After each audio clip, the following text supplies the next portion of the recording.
கோதுமை தோசை செய்ய மாவு கரைக்கும் பொழுது அதில் சிறிதளவு நீர்மோர் ஊற்றி மாவு கரைத்து கொள்ளுங்கள். தோசை சிவந்து மொறுமொறுப்பாகவும் ருசியாகவும் கிடைக்கும். துவரம்பருப்பை 2 மணி நேரம் தண்ணீரில் ஊற வைத்து கொள்ளுங்கள். பிறகு ஊற வைத்த தண்ணீரை கீழே கொட்டிவிட்டு மீண்டும் நல்ல தண்ணீரில் ஊற்றி வேக வைத்து சமைத்து சாப்பிட்டால் வாய்வு பிரச்சனையும் தவிர்க்கலாம்.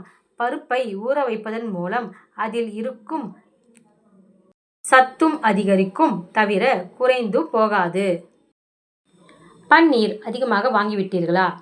தேவைக்கு போக மீதமுள்ள பன்னீரை அப்படியே கவருடன் வைக்காமல் மூடியுள்ள ஒரு டப்பாவில் சிறிதளவு தண்ணீர் விட்டு அதில் பன்னீரை வைத்து ஃப்ரிட்ஜில் வைத்து பயன்படுத்தினால் நீண்ட நாட்கள் வரை கெட்டு போகாமல் இருக்கும்.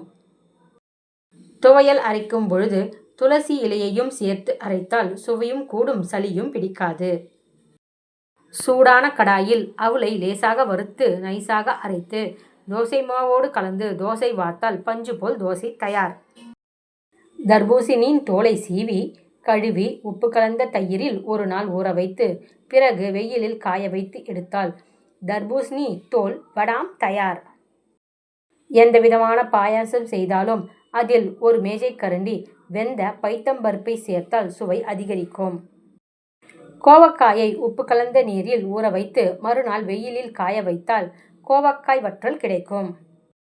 உடல் உஷ்ணத்தை போக்குவதற்கு, வயிறு சம்பந்தமான பிரச்சனைகளை சரி செய்வதற்கும் தினமும் காலையில் பழைய சோறு சாப்பிடலாம்.